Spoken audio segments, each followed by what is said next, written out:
Episode 13। रिया को adopt करना। हमारे परिवार में कोई भी लड़की नहीं है, किसी को भी तुम्हें अडॉप्ट करने से कोई प्रॉब्लम नहीं है। मैं चाहता हूँ कि तुम संजीव की बेटी बनो। संजीव आज अपने परिवार के साथ आने वाला है ताकि एडॉप्शन की प्रोसेस कंप्लीट कर सके। मुझे पता है तुम अपने पास्ट के बारे में सोच कर ही रही हो, पर अब तक जो तुम्हारे साथ हुआ वो आगे नहीं होगा। अगर तुम्हें कभी लगे कि तुम इस घर में नहीं रहना चाहती तो मैं तुम्हें जाने से नहीं रोकूंगा। मैं तुम्हारा बाहर रहने का सारा खर्च उठाऊंगा, लेकिन तुम्हें अपने लिए सोचना होगा। जब तक तुम सिर्फ दूसरों के बारे में सोचो ही तुम्हें सिर्फ दर्द मिलेगा। ये दुनिया इतनी अच्छी नहीं है, तुम्हें खुद के लिए जीना सीखना होगा। दूसरों को अपने आगे झुकने के लिए मजबूर करो, ना कि तुम उनके आगे झुको।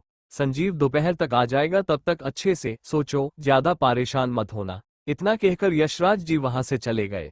वो रिया को सोचने के लिए टाइम देना चाहते थे। वो जानते थे कि अतीत को भूलना आसान नहीं होगा, आखिर वो एक 10 साल की बच्ची है। उनके जाने के बाद रिया गहरी सोच में गुम हो गई। उसे पता ही नहीं चला कि सुबह से दोपहर कब हो गई।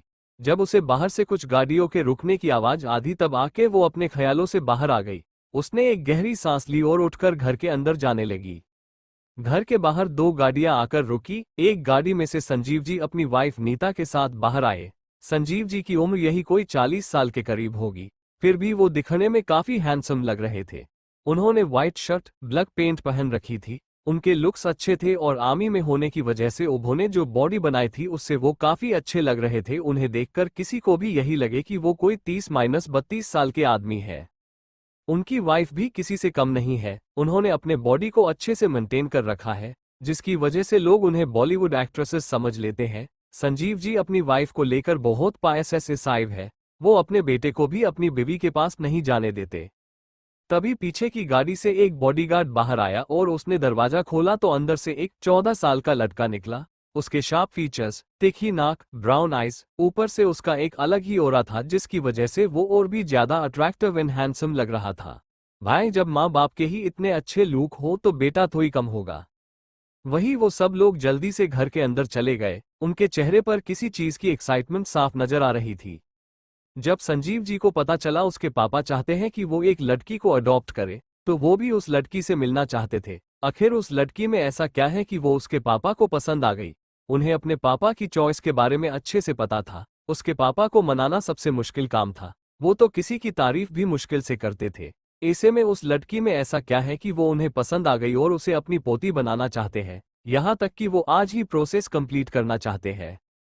संजीव जी ने जब अपनी बीवी को बताया कि पापा ने एक लड़की को पसंद किया है, वो चाहते हैं कि हम उसे गोद ले, ये सुनकर नीता जी को समझ नहीं आया कि कैसे रिएक्ट करना है। उन्हें अपने पापा के फैसले पर भरोसा था, पर वो उस लड़की के बारे में कुछ भी नहीं जानती थी। उन्हें ना तो उसका नाम पता है, नहीं उन्होंने उसकी तस्वीर देखी। ऐसे अचानक किसी को बेटी बनाना उनके लिए किसी शौक से कम नहीं था। नीता जी हमेशा से ही एक बेटी चाहती थी, लेकिन जब वंश पैदा हुआ तो डिलीवरी के टाइम उन्हें बहुत पेन हुआ था, जिस वजह से उनके पति ने दूसरा बेबी करने से साफ मना कर दिया। अब जब उन्हें पता चला उन्हें एक बेटी मिलने वाली है तो वो बहुत खुश थी, लेकिन उन्हें डर था अगर उस बच्ची ने उन्हें मां कहने से मना कर दिया तो, जिस वजह से वो थोड़ी नर्वस थी। संजीव जी उनकी नर्वसनेस को अच्छे से समझ रहे थे। उन्होंने उसका हाथ अपने हाथ में लिया और आंखों से सब ठीक होने का इशारा किया। वंश ने जब अपने पापा को फिर से अपनी मां के पर प्यार जताते देखा तो उसने उनसे नजरें फेर ली। उसके लिए ये हमेशा का था। आज वो काफी खुश था कि फाइनली अब वो अकेला नहीं होगा, अब उसके पास उसकी बहन होगी।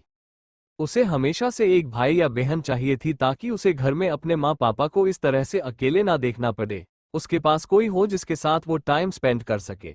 जैसे बाकी बच्चे अपने छोटे भाई बहन की केयर करते हैं, उनके साथ मस्ती करते हैं, वैसे उसके पास भी कोई हो। अब उसके दादा ने उसकी इच्छा पूरी की तो उसे खुशी हुई।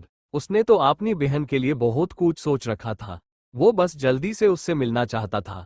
आखिर उसे भी जानना था उसकी बहन दिखती कैसी है। जब वो घर के अंदर गए तो वहां यशराज जी अपने बटलर के साथ कुछ बात कर रहे थे। सबने उन्हें ग्रीट किया। वंश से रहा नहीं गया, उसने डायरेक्ट पूछा, दादाजी मेरी बहन कहाँ है, मुझे उससे मिलना है। वो कुछ जवाब देते उससे पहले ही उनका ध्यान दूसरे दरवाजे पर गया। उनकी नजर का पीछा करके सबने उस तरफ देखा तो देखते ही रह गए। आखिर ऐसा क्या देख लिया सबने कि उस तरफ से नजरें नहीं हटा पाए। कौन था वहां? कैसी होगी पहली मुलाकात? क्या रिया नेताजी को मां कहेगी? क्या रिएक्शन होगा उन लोगों का जब उन्हें उसके पास्ट के बारे में पता चलेगा? क्या वो रिया को सच में उतना प्यार दे पाएंगे? कैसी होगी रिया की न्यू लाइफ? इस बार रिया की जिंदगी में होगी खुशियां या फिर आने वाला है एक बड़ा तूफान? इसका क्रेडिट जाता है पॉकेट नोवेल रीडर पर। फिर मिलेंगे। लाइक कमेंट एंड शेयर करना मत भूले।